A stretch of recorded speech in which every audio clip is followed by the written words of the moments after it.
पवन सिंह के शो जो कि दुबई में होने वाला है, वहां पर कौन कौन से बड़े स्टार आने वाले हैं और पावर स्टार पवन सिंह जी का जलवा रहेगा। दोस्तों बता दें कि अभी तक आप वोट नहीं किए हैं तो वोट कीजिए। आपको बता दें कि पावर स्टार पवन सिंह जी के उस शो में गोविंदा से लेकर बड़े बड़े दिग्गज अमिताभ बच्चन से लेकर आपको बता दें कि बहुत बड़े बड़े दिग्गज आ रहे हैं। तो चलिए इस शो में कौन कौन से स्टार आ रहे हैं इसी पर बात करते हैं। और भोजपुरी इंडस्ट्री में जो कि वोटिंग चल रहा है, अभी पावर स्टार पवन सिंह जी और खेसारी लाल यादव और दिनेश लाल निरहुआ और प्रदीप पांडे चिंटू को अपना जो कि वोट दे रहा है। तो दोस्तों अभी तक आप पावर स्टार पवन सिंह जी को वोट नहीं दिए हैं तो नंबर पर जो कि 82 91 82 91 37 पर कॉल करके उस पर वोट दीजिए। दोस्तों बता दें कि पावर स्टार पवन सिंह जी का वहां पर शो IBFA जो कि शो होने वाला है, वहीं पर आपको बेस्ट एक्टर का जो कि वोटिंग करना है। आप सबसे उम्मीद है कि पावर स्टार पवन सिंह जी पर जरूर किए होंगे वोट। दोस्तों बता दें कि वहां पर कौन कौन से जो कि बड़े बड़े दिग्गज आने वाले हैं हिंदी इंडस्ट्री की, इसी पर बात करेंगे। दोस्तों बता दें कि वहां पर भोजपुरी इंडस्ट्री के सभी दिग्गज मनोज तिवारी से लेकर रवि किशन और आपको बता दें कि प्रदीप पांडे चिंटू निरहुआ से लेकर सभी लोग वहां पर जो कि पहुंचने वाले हैं। वहीं पर दोस्तों बताते हैं अमिताभ बच्चन से लेकर बहुत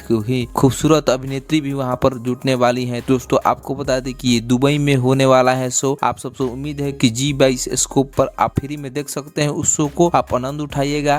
और दोस्तों बता दें कि पावर स्टार पवन सिंह जी को वोट कीजिए, उस शो को आप ज्यादा से ज्यादा प्यार दीजिएगा। तो दोस्तों आपको ये वीडियो कैसा लगा कमेंट करके बताइए और वीडियो को ज्यादा से शेयर कर दीजिए। धन्यवाद।